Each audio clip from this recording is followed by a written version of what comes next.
大家注意看，把洋葱、香菇倒进电饭煲里，再把胡萝卜、土豆也把它倒进电饭煲里，最后呢，再把新鲜的鸡肉也把它倒进电饭锅里，不用开火，没有油烟，出锅就是和饭店一样的黄焖鸡。接下来咱们开始调味道，咱们把生姜、八角、花椒倒进来，给它来上小半勺的生抽，小半勺就可以了。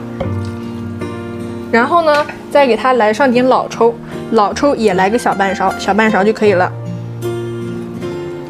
再给它来上点盐，再来点白糖给它提鲜，然后再给它来上1整勺的黄豆酱，